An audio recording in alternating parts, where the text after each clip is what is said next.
Hello there. Good morning, good afternoon, good evening, or whatever time period it is wherever you are in the world, and welcome to the very first recorded Let's Play on the Law by Night YouTube channel with yours truly, the Law by Night podcast guy. And we are going to go through Werewolf the Apocalypse, Heart of the Forest. And before we begin, I would just like to thank the beautiful people at Different Tales and Peter, the community manager, for allowing me to get hold of the game before anybody else. I'm very grateful for that, and if you want to see my thoughts and opinions on this, I shall leave my review for the full game and the preview in the description below for you to find at your own leisure. And before we get started, I'm just going to turn that down a little bit, so I'm not having to shout too much over the top.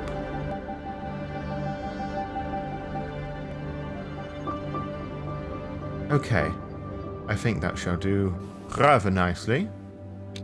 I don't intend talking too much about the game in general whilst I'm doing this, because I've already done a review on that, as I already said. So, we shall just continue with the game, or start with the game, I should say. So sit back, put your feet up, and relax, as we go over what I think is one of the finer examples of writing in visual novel media, in my totally biased opinion. Now, are we sitting comfortably? Good. Then I'll begin.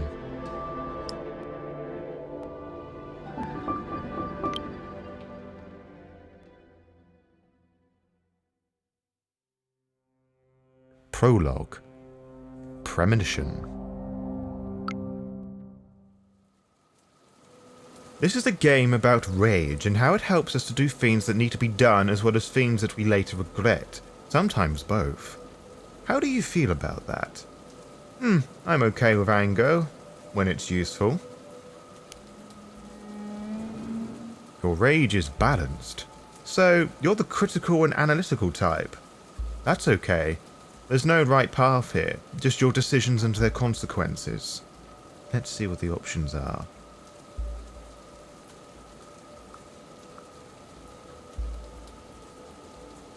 Let us just follow the path and see where it takes us. The woods are full of stars. They flicker. Come closer. Run away. They want me to chase them, to play hide and seek. I observe. I watch as they dance around the tree trunks, float up on the gusts of wind that shiver through the branches, disappear.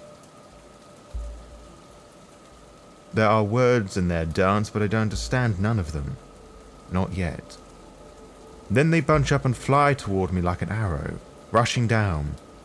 They're soon upon me, but just before the spear of light pierces my breast, they disappear and the dark of the night returns.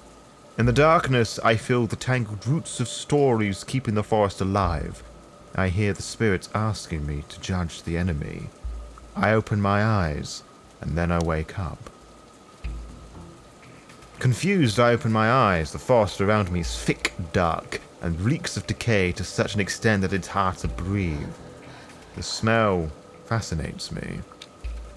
The smell, both fascinating and repulsive, is everywhere. A memory stirs deep in my mind, something elusive from my earliest childhood. Tree trunks wrapped tightly in dark-leaved ivy are covered in ripples of lichen where the vines haven't taken hold. The thorny, leafless bushes at their base are overrun with nettles. The fungi radiate with a ghoulish, sickly green light. Dark, sponge-like mushrooms cling to the fallen trees. I try to breathe. I take a deep breath, and suddenly realize that it's not the forest that smells so foul. It's me. I look down and see my hands covered in a dark substance. I'm naked. A sticky, glistening film of liquid is clinging to my skin. I can feel it on my face, in my hair. Blood. I'm alert. Nature is never quiet. The leaves rustle in the wind. Small creatures scuttle in the undergrowth. There is a whisper. I don't understand what it means, but the word resonates in my head. Garou. Who said that? There is a severed head right in front of me. I wince and touch it.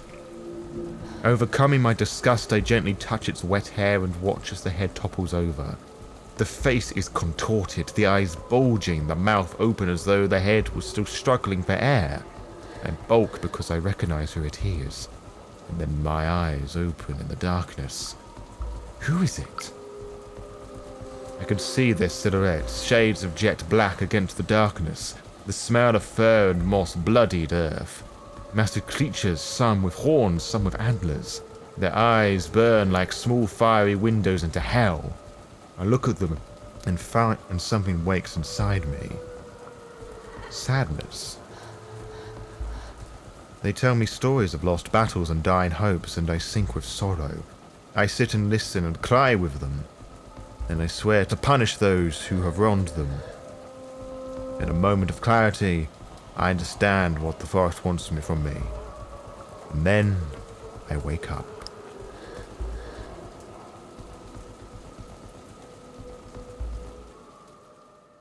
Chapter 1. Arrival. Maia?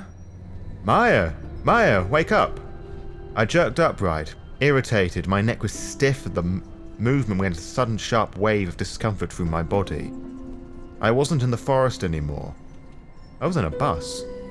The sun streaming through the window was making it hard to see. The girl next to me was touching my shoulder, disturbed. What happened? Overcoming the urge to push her away was hard. Overcoming your rage strains your willpower. She looked at me, concerned. You were crying in your sleep. I blinked. The memory of the dream was still there and the wet stench of decay. I was glad I wasn't alone. Thank you for coming with me, I said. The girl next to me smiled. I think we're almost there. Her name was Anya. We'd met a couple of weeks earlier on the orientation day. She was from Norway, a tall, broad-shouldered, calm person who wore her long hair in braids. Somehow, I managed to talk to her into this crazy field trip across the land of my ancestors. She seemed excited. Anya reached into her backpack and took out 2 apples. I'm really happy we decided to come here, she said. Yeah, I said, offering her some of my kabanosi, dried meaty sausages that were much better than the original Polish ones back in the US. I was glad Anya had decided to come with me. I had problems keeping friends around and really needed one. I did some searching, she said from over her phone. And this place is amazing. The last primordial forest in Europe. This trip was my idea. Our summer language course was starting in a few weeks and I managed to talk Anya into skipping the tours of concentration camps and old churches and visiting Białowieża Natural Park with me instead. So far it's beautiful, she said, her eyes smiling. But why are we here again? Good question. I'm just going to interrupt my reading for a moment and say I'm going to get all these Polish words wrong, and I know that many of you in the past have been really kind and patient trying to tell me how to say them. But I'm going to get them wrong. I don't mean to, I'm trying, so... In case you couldn't tell, I am not Polish. Why were we there? There being Białowieża, a small village in northeast Poland near the border with Belarus. It was famous for its national park, the very last European bison, and, according to a quick web search, occasional tensions between far-right troublemakers and the local Belarusian community. The most honest answer would have been, because I've been dreaming about the forest and Białowieża since I can remember. But people didn't understand when I said things like that. I looked her in her eyes. I told her as much as I could. I wanted to see the forest. I heard it was a must. That wasn't technically a lie. When I was little, my grandfather told me stories about an ancient forest full of wonders and the wolves that lived in it. It was all I got from that part of the family before my mum took me, ran away and cut off all contact with my dad. But I remembered the stories well, and I remembered the name of the forest.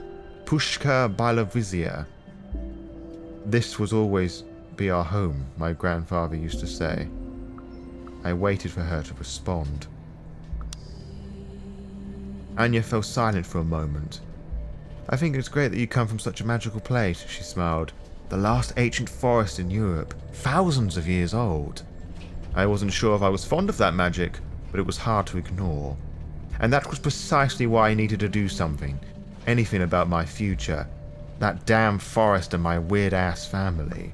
I had a clear goal in mind. I wasn't there by mistake. I planned this trip for months with a clear goal in mind. I had to learn the truth about my roots. My grandfather's stories, the secrets, my mother running away. There was a mystery in my past. It was time I uncovered the truth about who I was, but now I wasn't sure it had been a good idea.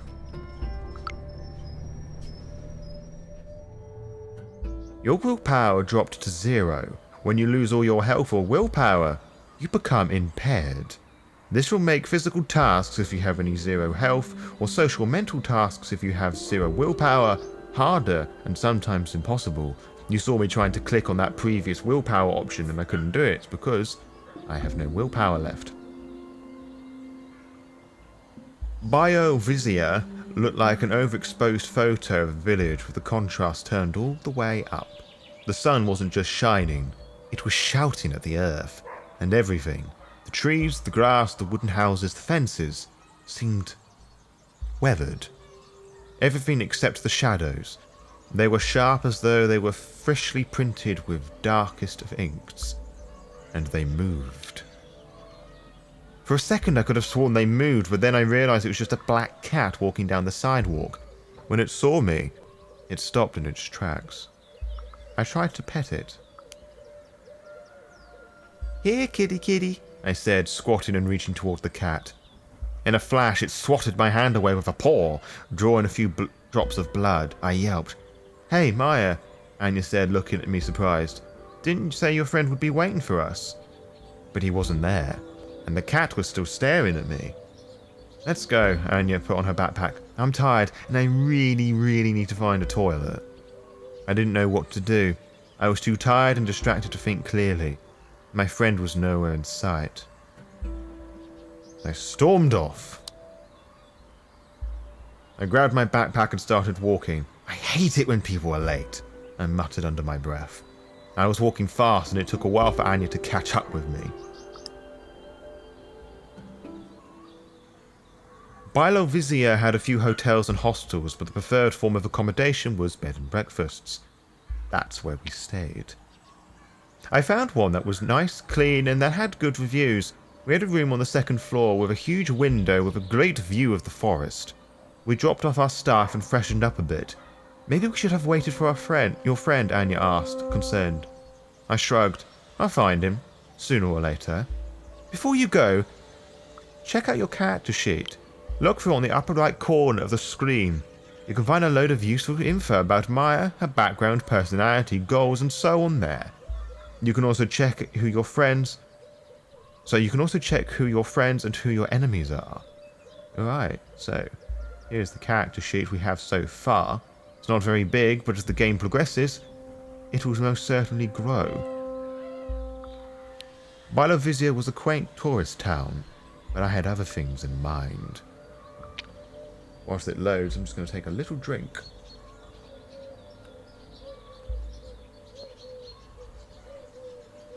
I could edit that out, but I am rather a lazy individual. I had a clear goal in mind. My family was entangled with this town and the forest. I had to uncover my roots. Anya went with you. To the forest I dreamed about. It was dark in the woods. Dark, humid, and chilly. The leaves didn't let through a lot of sunlight. Daniel looked at Anya and me over his shoulder. "How do you like her?" We'd met maybe 20 minutes earlier. Anya had Googled local guides and he was apparently the best person to go to if you wanted to see the forest, so I found him, and now we are here.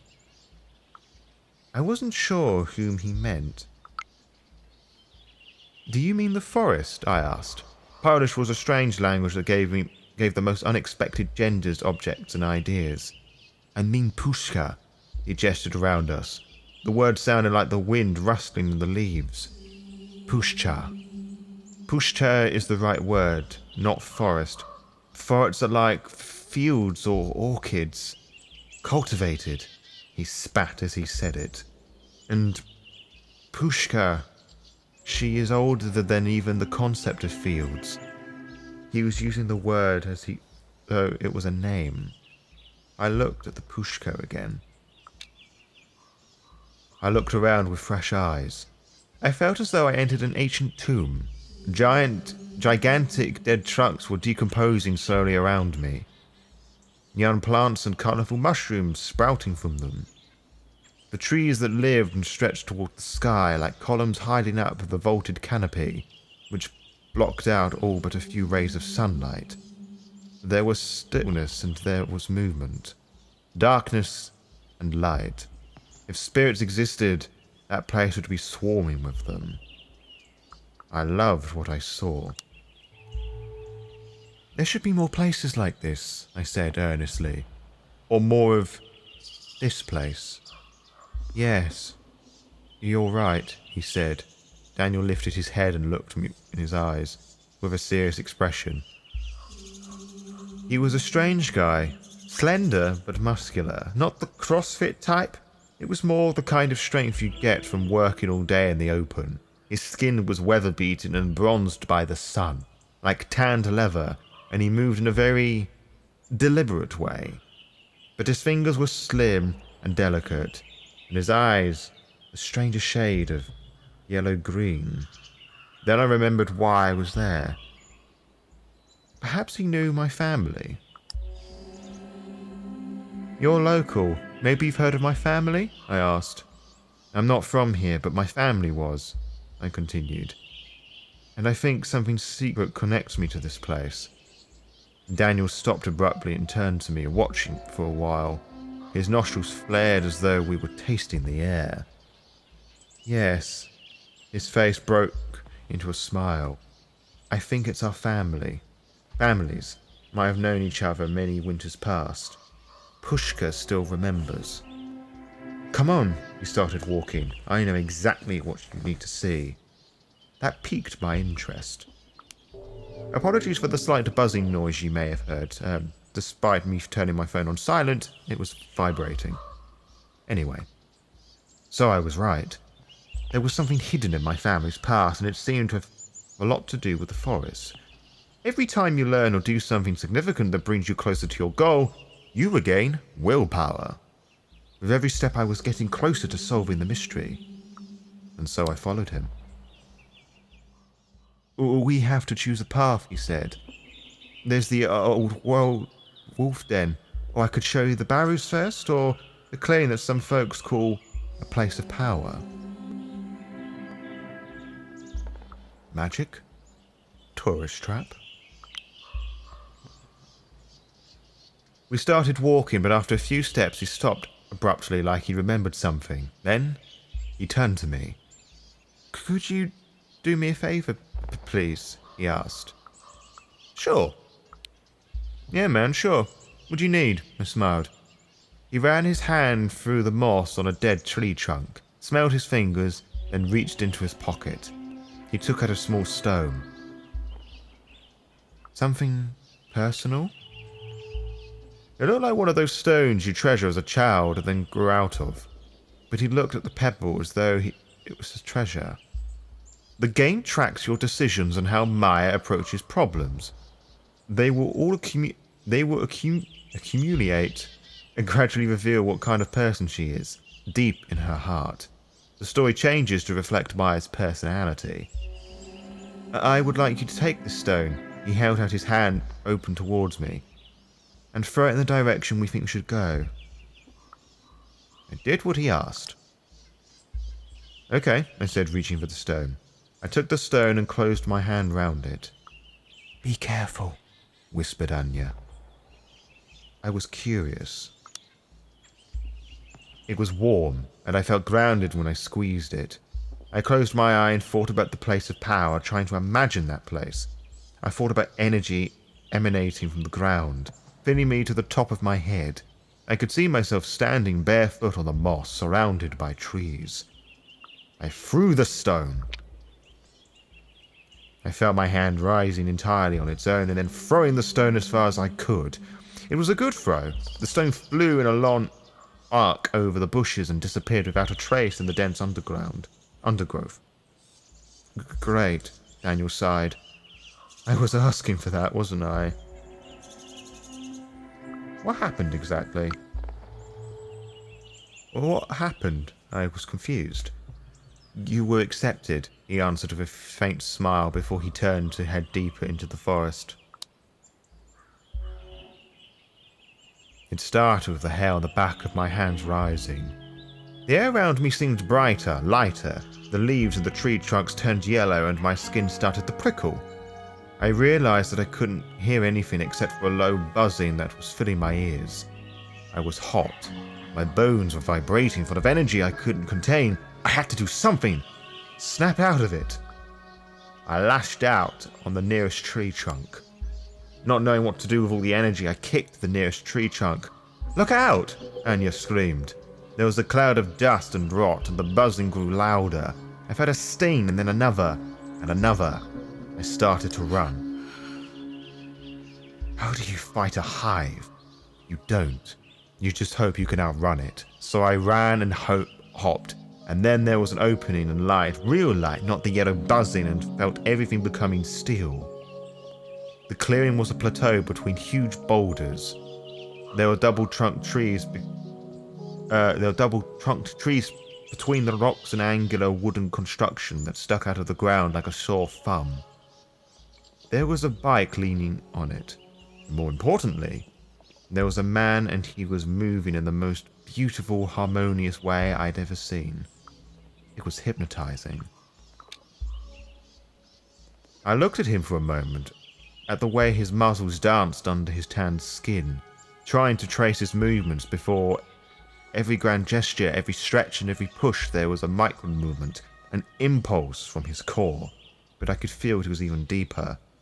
The wasps that were flying after me stopped in midair, forming a ball. The man slowly moved his hands forward, like he was gradually gently pushing me away. The hive turned around and left the clearing. The words came out of my mouth seemingly without me knowing. What did he do? What? How? What did you do? He smiled. It's a little complicated. He stretched his hand toward me. I'm Cornell, he said with a hard German accent. Shouldn't you be on the logging site? Daniel asked him after I introduced myself. I need to center myself, he answered. The others are still there, don't worry. Center himself? Here? How could you come here to center yourself, I asked, remembering the buzzing, restless energy from just moments before. This place is special, Daniel said. Some people call it a place of power, as I told you. And then they have good reason to, Cornell added. Look around you. So I looked. It was a clearing filled with light. I could see Cornell's traces, a beautiful pattern on the ground, but there was one thing that caught my attention more than anything. The tower spoiled the serenity of the scene. Why the fuck is that here? I asked, pointing at the observation tower. I thought there was supposed to be a forest untouched by humans. People believed this was a place of worship thousands of years ago. Hence the fruit trees, the stone circle, and now the tower. And indeed, there's a lot of energy in this place. You felt it, didn't you? Yeah. Yeah, I felt it. I said it without enthusiasm. The Pushka is wounded and in pain, and it calls out in rage to anyone who can hear it. Here this call is louder, you see. The logging. His eyes darkened. Is slaughter. Anya gasped quietly. Every priceless thing can be destroyed by greed. Logging is illegal, of course, but illegal is sometimes just a way of saying a bit more expensive but still profitable. Especially for huge corporations. The forest is hurt, the wound is getting bigger, as is its desperation. Why doesn't somebody sabotage it? I clenched my fists. Someone should sabotage the whole thing. You can't log without tools, and buying new tools will get unprofitable at some point. Cornell regarded me for a moment with a faint smile. You have a connection with this forest, don't you? You should come to the logging site and meet everyone. Absolutely, Anya said eagerly. It sounded good. It could be the next step, and even if it wasn't, something had to be fucking done about the logging situation. Yeah, I'll come, I smiled. Great. You understand what you need to do. He jumped suddenly and looked at the wooden tower and the bike I'd noticed earlier. Die Schwalbe is getting restless, he said, and as Daniel pointed out, I should be on the logging site setting up the protest. Schwalbe? What is a Schwalbe? I asked, confused. He named his bike Swallow, Daniel explained. He loves it very much. Cornell grinned. Oh, I do. Nice meeting you, Maia. All I wanted to do was to get out of there. The moment he disappeared, the buzzing came back. It wasn't as strong as before, but it was there. All I wanted to do was to get out of there. We went through the greenery, the buzzing in my ears slowly decreased. Old stories. Families divided. The first thing I noticed when we stopped was a pine tree. A pine tree I knew. I remembered it. Small, twisted, crooked, and immensely powerful. Every bend of every branch had stories to tell. It's majestic, I thought suddenly. Months before that, when I decided to come to Poland, I dreamed of that tree. I was sure of it. Just like I was sure that under its roots I find a burrow, that I find a few feet away another one, like two dark eyes gazing at me as I approached. Daniel passed me and approached the tree. He pressed his cheek against the trunk. Hello, he said quietly. Hello again. Hello again, I said quietly. Daniel looked at me with surprise, but didn't comment.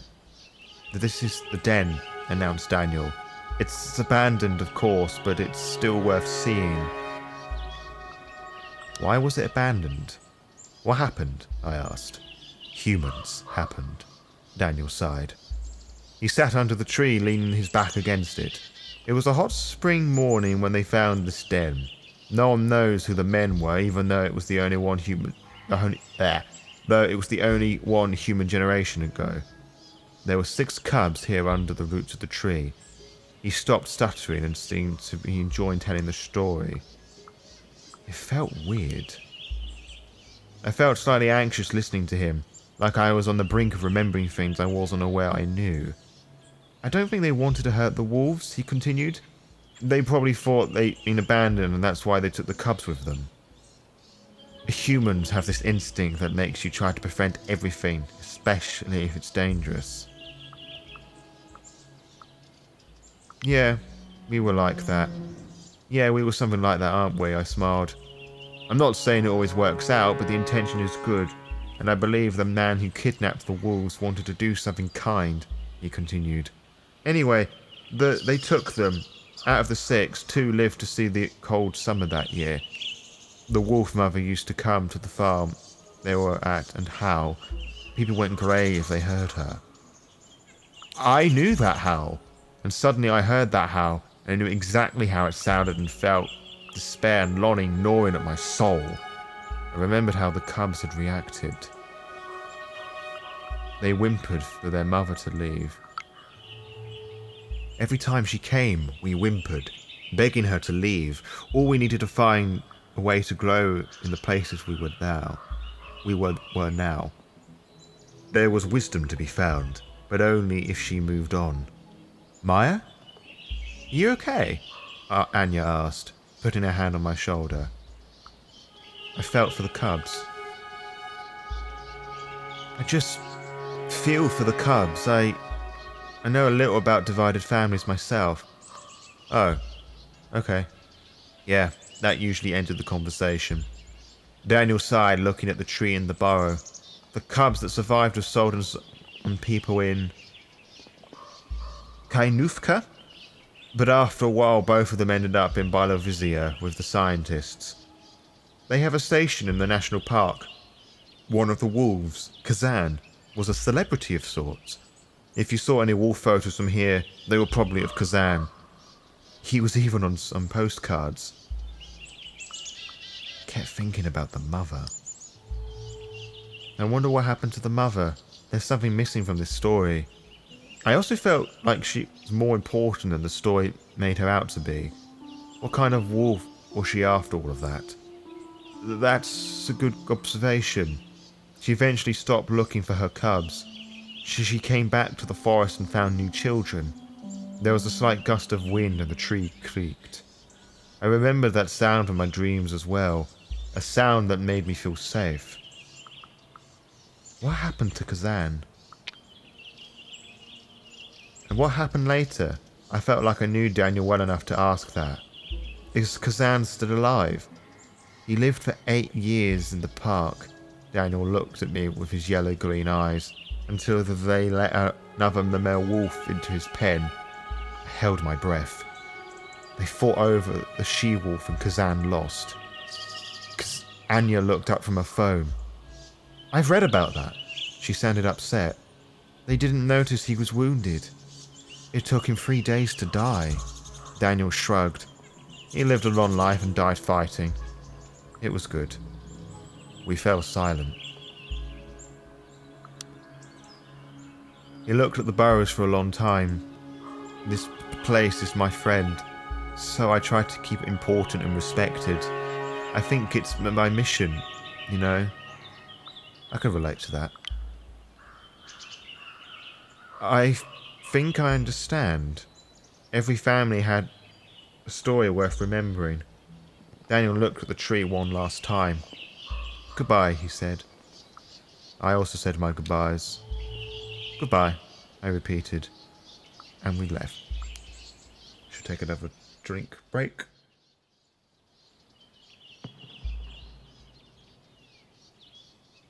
The forest was alive around us, vigilant but not alarmed by our presence. I keep thinking about the stolen cubs, ancient graves, buried secrets.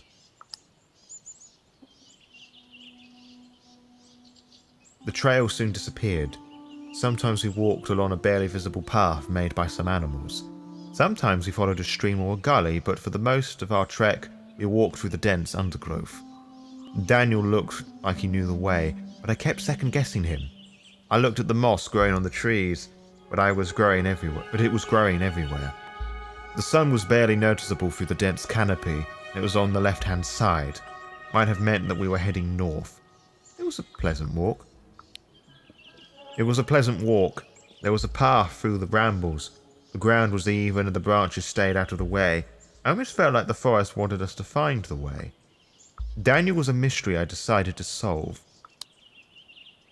I watched the efficient and deliberate way Daniel moved and I tried to guess his background. Why had he become a guide?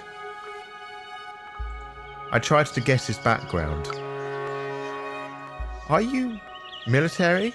There was something dangerous in the way he moved. Yeah, I used to fight. He said nothing more. Then it hit me. Suddenly it came together and I realized this was what was so unusual about him. The way he moved. It was so natural, so effortless. No one who'd spent their childhood sitting all day at school in front of a screen could move that way. Who are you, Daniel? I asked, bewildered. Were you raised by wolves or what? He looked me straight in the eyes, his irises a mesmerizing yellow-green. Yes, I was, he said with a poker face. Then he winked. Anya smiled uneasily. We continued in silence. We'd been walking for a while when I noticed that Daniel's steps had become slower. He was also looking around more often and had hunched slightly. Was it the barrows? Are we there yet? I asked. He froze for a second as though he'd forgotten that I was there. They're tricky to find sometimes, he mumbled. Be quiet for a minute, please. And that was when I felt it. Ash in my mouth. The smell of smoke and wet soil. And a pool. I knew where to go. I think I know where to go, I said, surprised. He tilted his head. Okay, let's check it out. I pointed to a barely visible path to my left under a dying tree. He followed me, and I followed my feet, knowing exactly where they should go. Under the cooked tree, past the dead tree trunk and the sponge-like mushrooms, across the patch of wet, dark green moss, all the way to a place that didn't look much different than other parts of the forest. Until you noticed the mounds. There was something about the flattened hills that drew my full attention. I could remember. A memory stirred in my mind. No, it wasn't a memory. It was a feeling anchored in my chest, akin to the taste of ash in my mouth and the smell of smoke, longing, sadness, resignation. But there was more. A sense of sacredness. It filled me with a calm excitement, and when I closed my eyes, I saw a fire burning in the darkness. Voices. The village was gone, its houses burned to the ground, its people slaughtered, but the spirits were still there. They'd accumulated over time, some in ancient Roman armor, some in rags, some in animal skins, some in uniforms from the World Wars, some in modern camo. Are we dead? Where are we? They asked me with frantic whispers. Is this hell? It was paradise. No, it was paradise, just not for them. When I opened my eyes, Daniel was watching me. You were somewhere else, he said. You said you have family here? I nodded. I heard that my father's family came from here, I nodded. I don't know much about them, though. He sighed. I don't think you should be here, he said tersely. You're not ready. He knew something. Why? What do you know? I wasn't letting it go. About you? Not much, but I know the Pushka. The past is close here. His eyes were worried as he looked at me. And if the Pushka calls to you, it's wise to listen. But it's not wise to get lost in the voices. Come. On the way back, I was lost in my thoughts. The voices in the vision knew what I had to do. It's almost though as it was expected of me. Was this what my family did? Was this what my family did here? Why had Daniel asked about my family? Was the vision showing me what my ancestors had done? I was scared. I trembled. A bigger picture was starting to come to light, and I wasn't sure if I liked what I saw. Dark magic was in my blood. The walk back was uneventful. I felt a little tired. The shadows of the enormous trees cooled and the sweat on my skin. The taste of ash lingered in my mouth. We made our way back. As we walked through town, Anya nudged me and pointed to a tall, broad-shouldered, freckled guy standing at the bus stop with a lost expression on his face. I remembered his face from the pictures on social media. It was the friend who stood me up earlier. I was glad to see him. Bartek? I waved to him and smiled. Sorry I missed you earlier. Maia, what are you doing here? He blurted with surprise when he saw me. I was sure you missed the bus. We started walking and talking. His accent was broad and East European. Anya liked him. Anya took an immediate liking to him, I could tell. I could always smell romance in the air. We walked along the only street in the village, nearing the centre, if you would call it that. Every house had a garden and the air was dense with the fragrance of flowers. I took a deep breath. So did you manage to trace the name I gave you? I asked. Bartek shook his head. Nothing. Absolutely nothing. Sorry. He was avoiding my eyes. A trickle of sweat ran down his temple. He was clearly lying to me. But why? Come on, man, I said. You wrote to me that you'd found something, but he just clammed up. You know what? I think you should drop it. I stopped. And unleashed all eye charm. I turned to Bartek and looked him right in the eyes, and I put a hand on his chest. I really had no plan after that part, so I panicked and felt a sudden urge to do something unnecessary and over the top. I looked him deep in the eyes. I leaned towards him and looked him deep in the eyes. I hoped he'd see how important it was to me. But he just balanced and jerked back. I didn't give up. Tell me what you found, I asked, not giving up. Well, he brushed his forehead with the back of his hand. I did ask. I started with the old people here. I told them that my friend from the States was looking for her roots and wanted to know about the place and family it came from. You know the drill. At first, people were very, receptive. I waited for the other shoe to drop. And then I mentioned your name. He shook his head. I urged him to continue. Bartek, no dramatic pauses, please, I urged him. The tension is killing me. One of the old men here told me to go to hell. The other spat on the ground and his wife crossed herself. For a moment, he looked younger and smaller. And then my own grandmother told me to stop asking. She said something else as well. I tensed up. What? I asked. She told me to pray for you. Suddenly the sweet golden afternoon wasn't so sweet and golden anymore. That piqued my interest. I knew there was something weird and twisted connecting me and my family to the forest. I could feel a shiver run down my spine. We walked in silence, but my mind was in overdrive. People didn't want to talk. That could only mean one thing. I was on the right track. My pulse quickened and I tensed up like a hound that smelled blood. I was on the right track. I needed to gather my thoughts. It was a long day. A lot had happened, and I was really tired. It was good to meet you in person, I said, but I need to be going.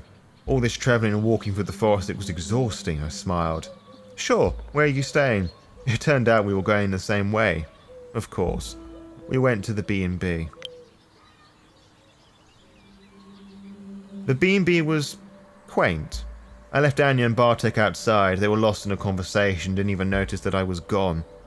When I got out the shower, Anya was back, smiling and a little flustered. What a day, she smiled. So, what do you think? I made a quick mental inventory of everything that had happened that day. A place of power sure made an impression. I felt this strange energy in the place of power before we met Cornell. It still freaks me out. Cornell seemed cool though, Anya answered. He seemed to really understand what you're going through. I was moved by the story of the wolves. The wolf cubs that were kidnapped and died in captivity, I sighed. The story stayed with me, you know? She put a hand on my arm. Divided families, huh? It's okay, Maia. Daniel was a strange guy. There's something strange about the forest guide. I tried to put my finger on it. He acted like he learned how to be a human from a book he didn't understand. I know, right? Maybe it's the isolation. It seems he spends most of his time in the forest. I was freaked out by the vision at the barrows. Something strange happened when I was visiting the old barrows, I said, and instantly regretted it. Never mind, I was probably just dehydrated. Yeah, it was probably it. You look weird. She laughed nervously. A lot of things today were weird if you think about it. You're cutting down the forest. I can't believe they're logging here. I shook my head. Isn't the forest on a UNESCO list or something? Yeah, I know. I went to check out this protest people were talking about. Maybe we should go there tomorrow. I didn't feel like talking anymore. Just gonna have another drink of water.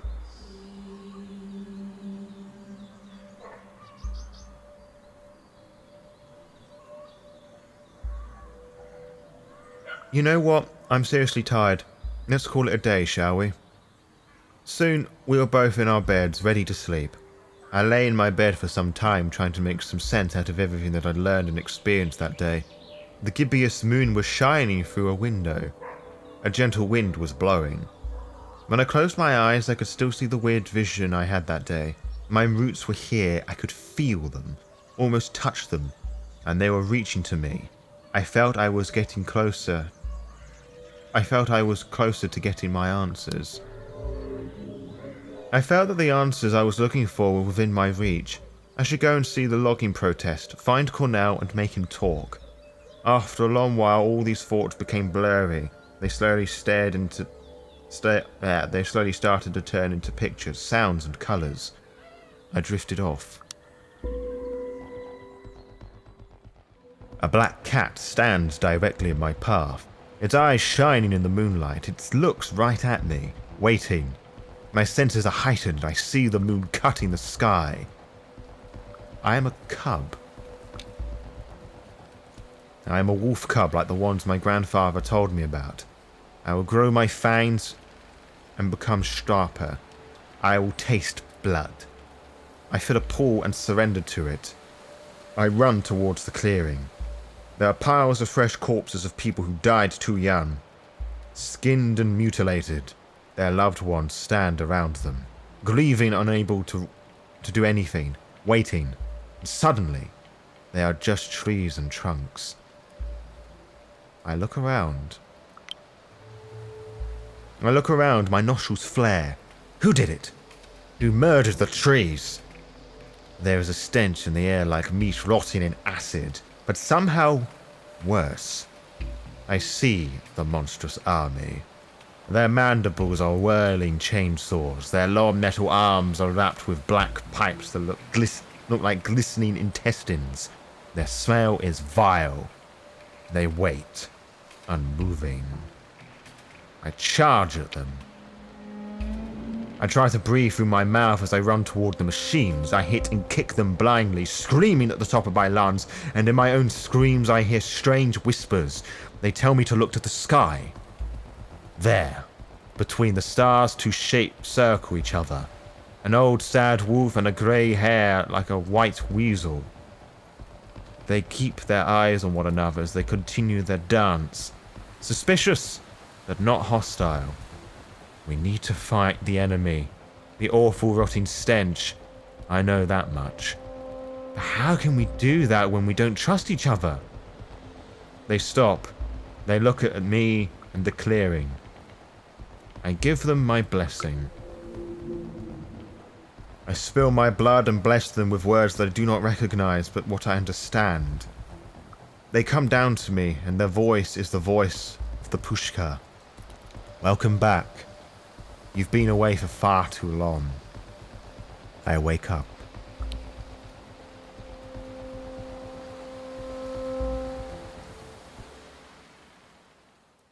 And this is where we're going to end the episode. We are going to do a chapter an episode, if that makes sense. I hope you enjoyed this first reading of mine, of Werewolf the Apocalypse, Heart of the Forest. I don't know how frequently I'm going to upload them, but I'm going to try and record at least 2 episodes a day, and you will hear one every day, if that makes sense.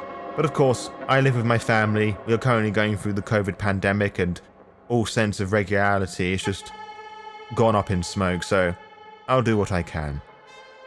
But until next time, farewell.